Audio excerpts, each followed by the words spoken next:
Assalamualaikum warahmatullahi wabarakatuh. Salam sejahtera dan salam Malaysia Madani. Saya Nur Azlina Suha binti Muhammad Nasaruddin, wartawan TV PSS Sunday.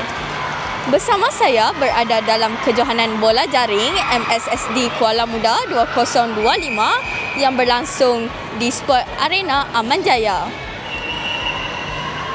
Kejohanan ini berlangsung selama 3 hari bermula 24 Jun sehingga 26 Jun 2025. Pelbagai pasukan dari sekolah-sekolah seluruh daerah berkumpul di sini untuk bersaing merebut gelaran juara. Saksikan aksi-aksi menarik serta sorotan detik-detik penting sepanjang kejohanan ini.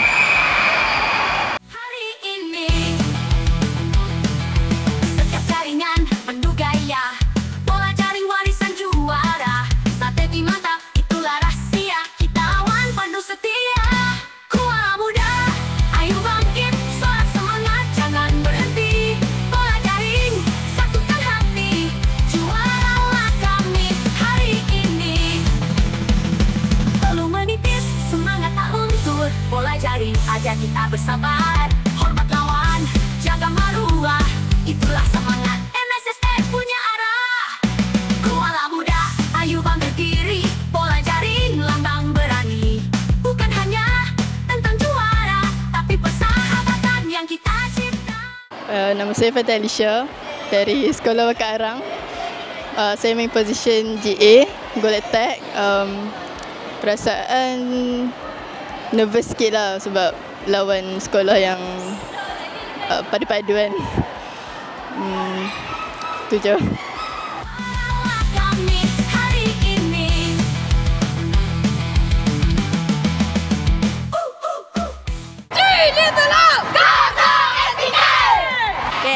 Assalamualaikum warahmatullahi wabarakatuh.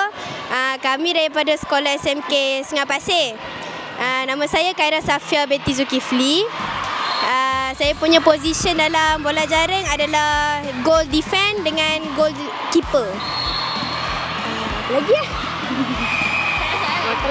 Perasaan saya hari ni lah nervous dengan excited lah nak lawan. Takut ke nak lawan dengan sekolah-sekolah kuat. Okay, itu je daripada kami. Okay.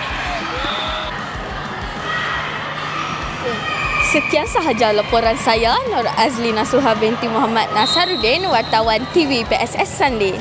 Secara langsung dari Aman Jaya Sport Arena sempena hari pertama kejohanan MSSD Bola Jaring 2025.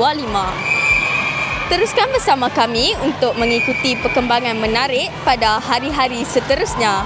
Assalamualaikum dan salam sejahtera.